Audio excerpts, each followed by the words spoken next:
Hey yo, what's good, y'all? Dylan over here, and welcome back to NASCAR 2005 for race number 8 of 36.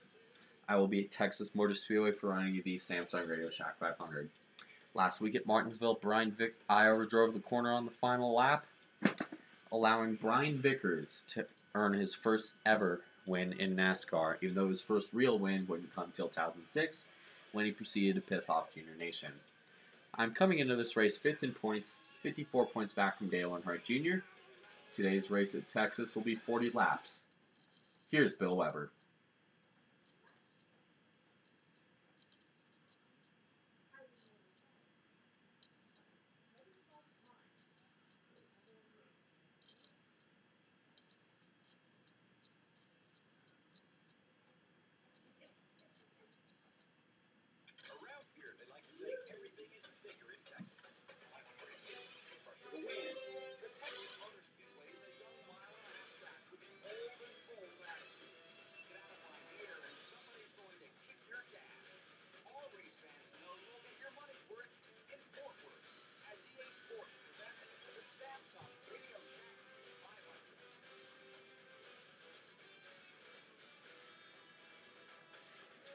Thank you, Bill Weber. Texas Motor Speedway, one of the fastest intermediate racetracks on the circuit, is home to race number 8. Qualify for 2 laps. See how good we can go.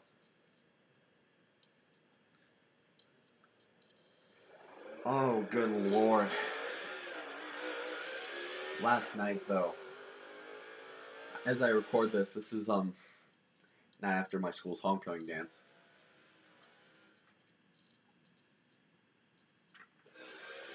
Um, oh, good God, I'm tired.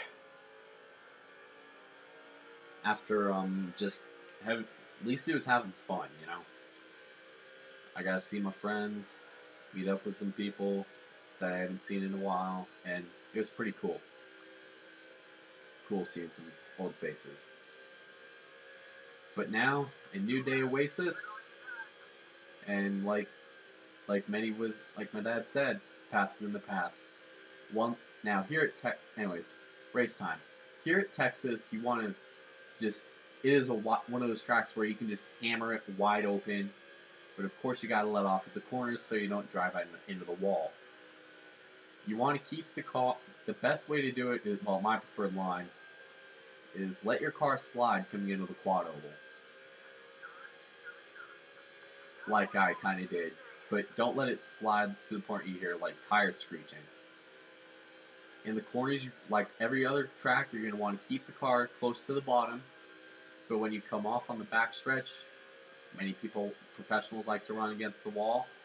I usually prefer to run towards where the middle to outer part of the tire groove is, and it seems to work. Coming out of turn 4 into the tri-oval,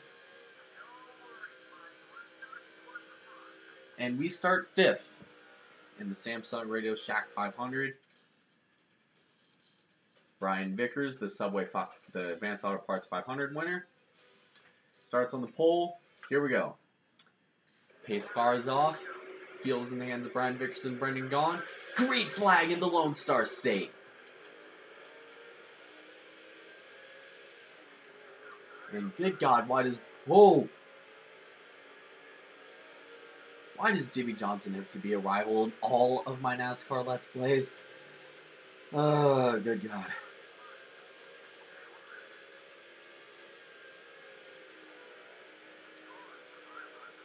Out of turn 4, Jimmy Johnson, aggressive early at Texas Motor Speedway, blows right by his teammate Brian Vickers. Contact between him and the 25, me and the 25. Jimmy leads lap 1.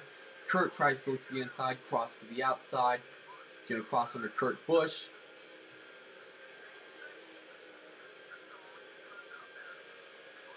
We're going to try to draft with Jimmy Johnson to gain some respect back.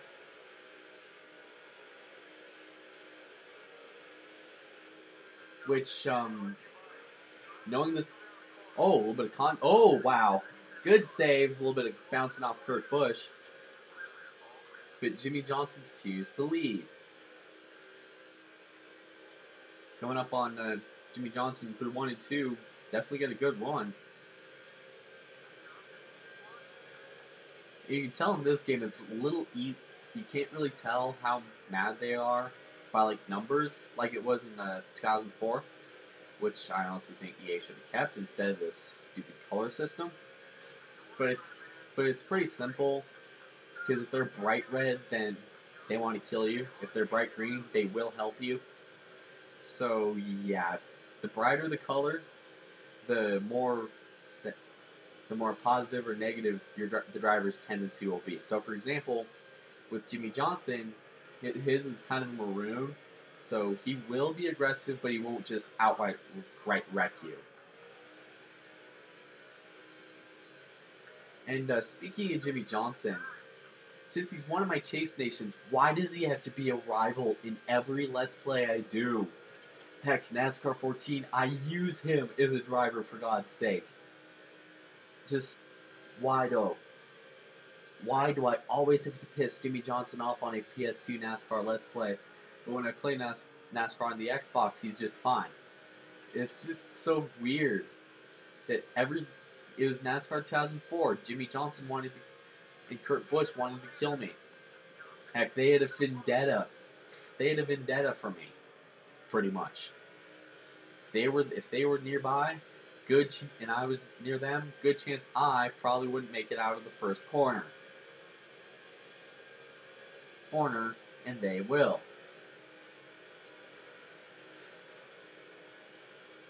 Anyways, speaking of Jimmy Johnson, he has led from practically the drop of the outset with some aggressive racing early on, and I guess a little bit teamwork pays. Look at the mirror right here.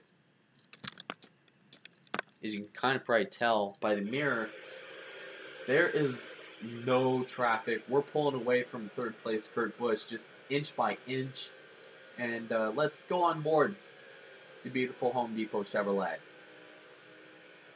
Stewart, I actually have like 5 diecasts of Jimmy Johnson's Lowe's car because at the time I was kind of a Jimmy Johnson fan, but when he started winning those titles back to back, it kind of got redundant after a while, so I did lose a little bit of interest in him. But by no means is he a douche.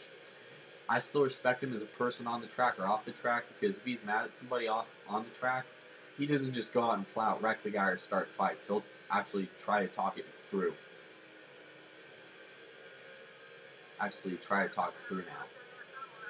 Through as he gets later in his career, but I think that's just him maturing as a driver. Because I remember I was heard about the duels in 2005. Him and Kevin Harvick, who is my current favorite driver right now, got together in a wreck. Jimmy Johnson got in the garage and started crying and all that kind of crap, while basically whining about how Harvick's racing him too aggressive. Another example was, I was little over 1.5, probably about a little close to 1.25 years old when in his rookie year. It was at Bristol in the night race, and Robbie Gordon was hammering on him.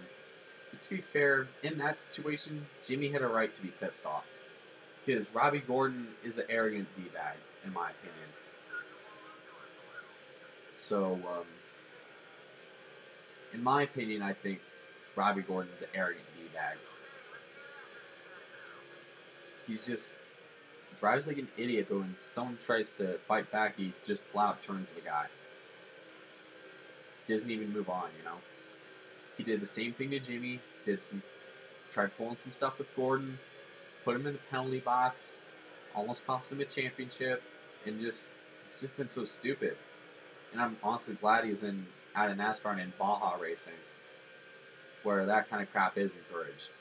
Not a knock to any Baja racing fans, I'm just saying. Anyways, story rant aside, Jimmy Johnson has led from the drop of the outset this morning in this morning's episode. Hope you guys are enjoying your beautiful Sunday morning as I bring you some intense NASCAR action, which has really just been me following Jimmy Johnson like his shadow at a new school.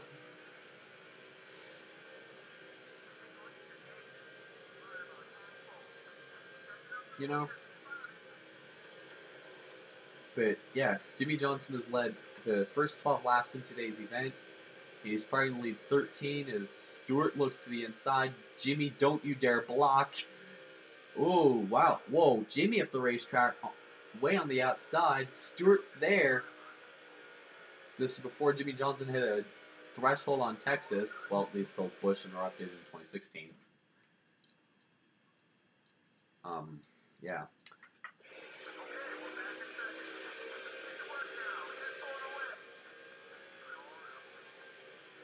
As I'm recording this will go up probably about the next in the morning, a few hours after the homecoming dance, which will probably be about 2:30, 3 a.m. is when this will go up.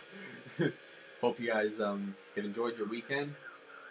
If you guys are enjoying this late, oh god, that was close. I could have very well spun it on that thing. Hope you guys are enjoying an episode of NASCAR 2005 Chase for the Cup. Early morning.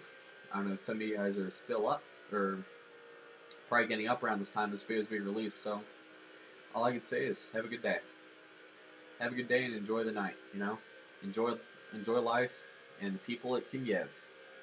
The amazing people it can give, but don't surround people that are just out to stab you in the back. Those are my little words of wisdom eulogy.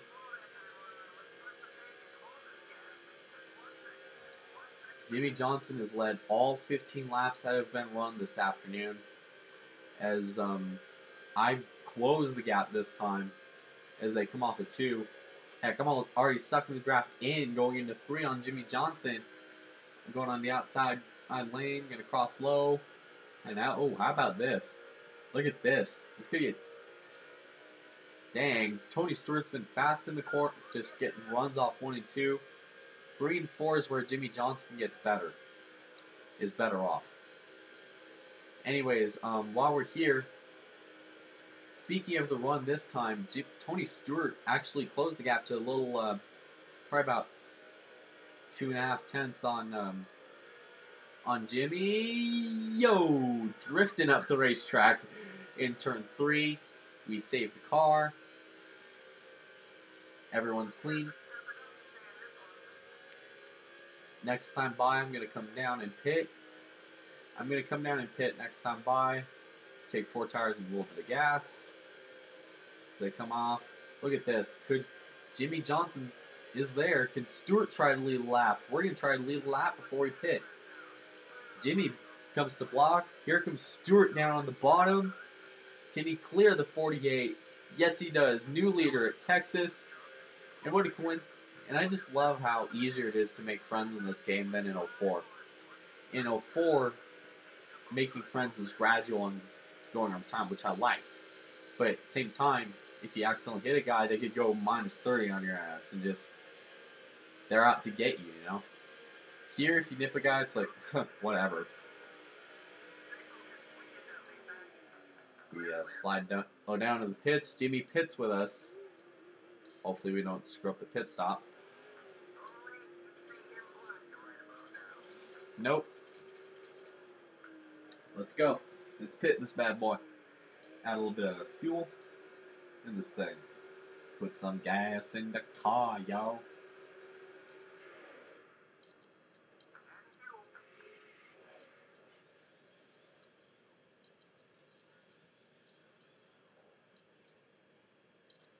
Anyways, just putting some tires and fuel in this thing.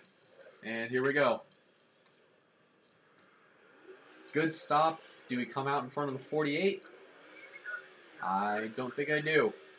I can't really tell, but probably doesn't really look like it.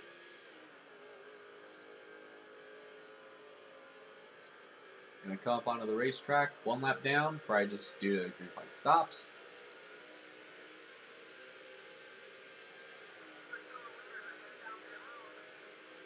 As leaders begin, as green flag pit stops begin here at Texas.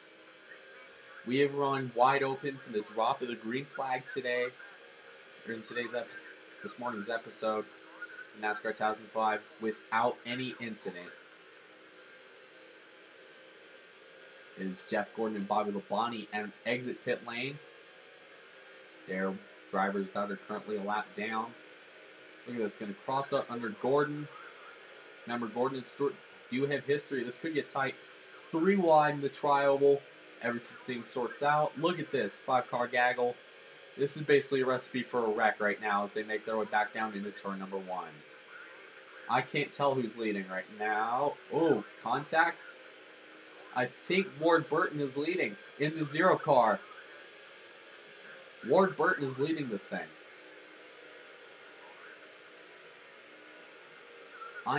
Oh, contact.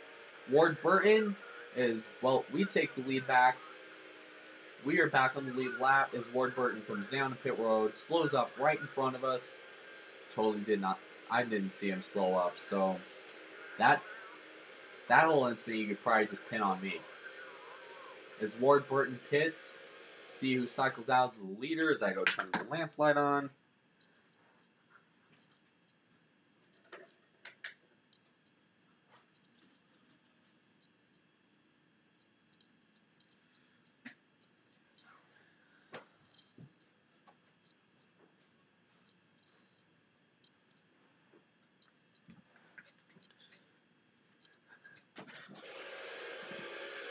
Making their way down into 3.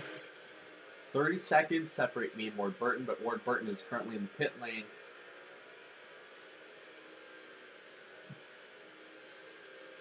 And Jimmy Johnson takes the lead after his cycle green flag stops, which means he probably caught up before we did.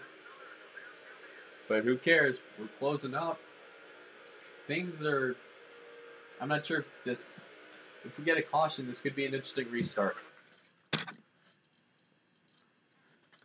If a caution comes out here, this could be interesting. Cross up in front of Jeff Gordon in the 24 car.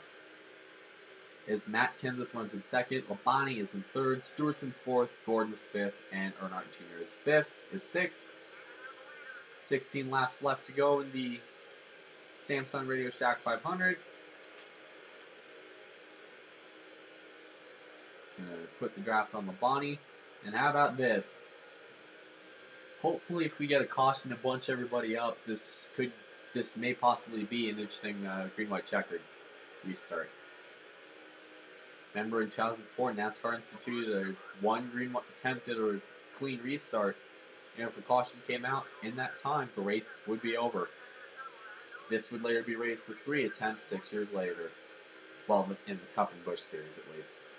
Trucks, it didn't matter how long it took. And wow, look at the run we got off of 2, getting by Bobby Labonte side by side with Matt Kenseth, and now our targets are set for the 48 of Jimmy Johnson, who currently leads the Samsung RadioShack 500. 16 to go. Well, 15 to go at the line. I'm sorry.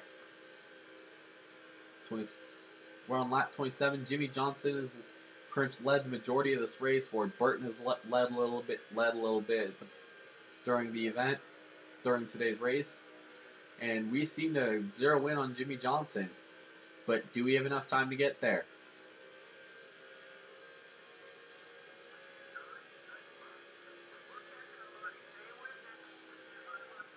I'm sure in pit stops in real life NASCAR, you're going to want to get ahead of another guy if you're competing for a win, but in a special situation like in a track like this, you don't want to gamble and take 2 tires. Sure, it could be pretty lucky because a caution could come out and you could basically be handed the win, but this is before NASCAR had these really stupid rules like you can get busted for swerving after the race. You know? Which I think is really stupid, in my opinion. But, yeah. Anyways, 12 laps to go in the Samsung RadioShack 500. We have zeroed the gap from almost 4 seconds to a little over 1.3 to Jimmy Johnson. And the lead continues to shrink. is the shrink. It's now a little under a second to Jimmy Johnson. Ooh, pretty good run that time. 11 to go, coming down the backstretch. Hey.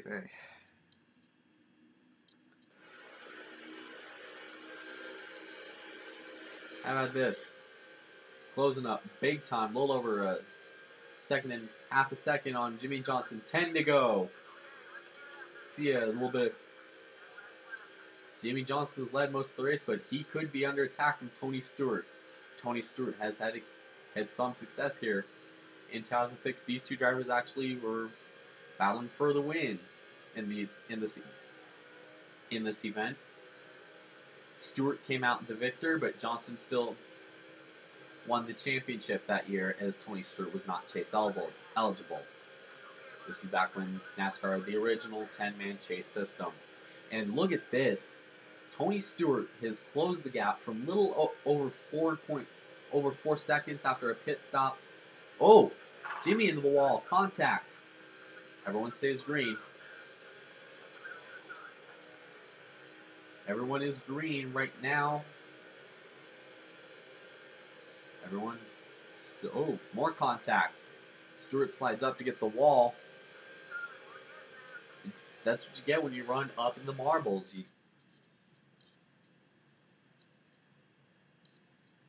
You just run so close to the edge.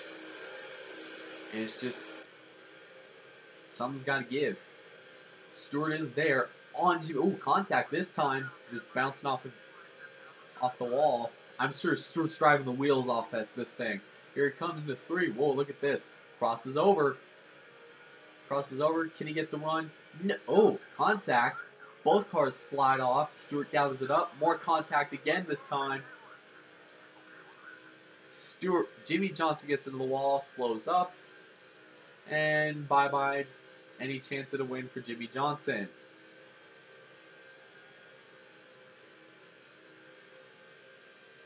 Want to let him close up a little bit. Ooh. I'm sure Stewart's probably just going to conserve his equipment, which in a situation where you got a little over a second lead, you want to conserve your equipment, but at the same time, it's getting down to the end where you're just going to run as hard as you can. And who's this in third? I think that's Junior. I'm not sure if that's Junior or no, that's Dale Jr., Matt Kenseth, and Jeff Gordon have joined the party. This is a 5-car fight for the win. Junior to the bottom. Gordon's with him. Gonna throw the block on Junebug. Oh, 3 wide through the tribal for a moment. Junior gets the lead. Oh, this could get good. Oh, this is getting good. 5 to go here at Texas. 5 cars within little under 0.2 of a second of each other. Junior leads. Gordon is in third. Could he have a shot at claiming his first Texas win? Even though his first Texas win came in 2009. Oh, here comes Gordon. Contact with Johnson again. Man, Johnson's been running pretty aggressive today. Kenseth is there. But so far, this could be a 3-man dogfight. Junior, Gordon, and Stewart. With Jeff Gordon leading in second, and Dale Earnhardt Jr. leading in the 8 car. 4 laps to go. Coming out of turn 4. 3 to go at Texas. Jeff Gordon is there. He just needs to wait for the right time to go for the win. Oh wow. Gordon goes a little wide. But he closes up, gets a run on Junior. He is there, but he just doesn't have the forward momentum off. 2 laps of racing to go. Things could get good. This Junior is leading. Gordon is on the outside. Just can't get the run off. As looks to me like Maybe Gordon's used up all his stuff running on Junior. Out of turn 4, Junior with a win here in 2000. Sees the white flag here at Texas. Last lap. Gordon to the inside.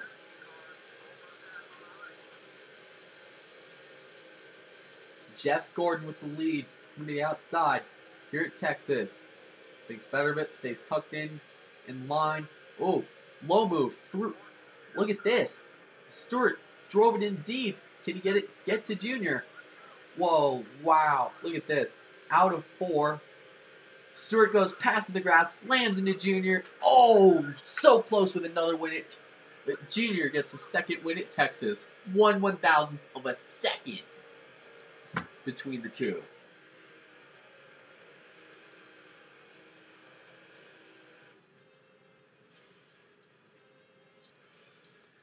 Oh, man, that stings.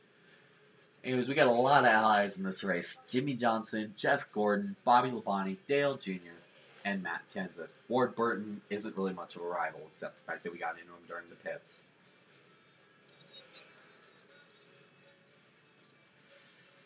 Oh my god. Dang it. If there were highlight reel controls and like camera angles, I could show you how deadly close it was. 1/1000, we practically tied.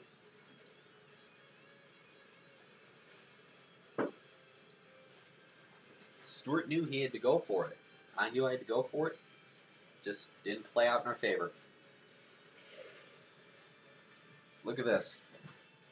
Pretty hardcore racing all race. Between me and Jimmy, I worked him pretty good. I was going under him, under Jimmy here, banging off him, going through tribal. Jimmy gets the wall. And then, boom, bouncing off Junior. And then, boom again. Look at that. Look at the margin of victory. 1/1000th of a second separated me and Dale Earnhardt Jr. Anyways, Dale Earnhardt Jr. wins today's Samsung RadioShack 500. Tony Stewart finishes second. Just razor close. If I could have timed it a little earlier and Gordon could have worked him up, I could have got him. Jeff Gordon finishes third. Kenseth finishes fourth. Kevin Harvick 5th, Bobby Labonte 6th, Casey Kane 7th, Kurt Busch 8th, Jimmy Johnson 9th, and Ryan Newman 10th. Wide open racing from here, from the drop of the green to finish. Jimmy Johnson led the most laps, Kurt Busch led a couple laps, Casey Kane, Bobby Labonte led a lap. I led 4 laps, and Junior led 5. Of the last few laps. See how the points shake out. Oh my god. Oh.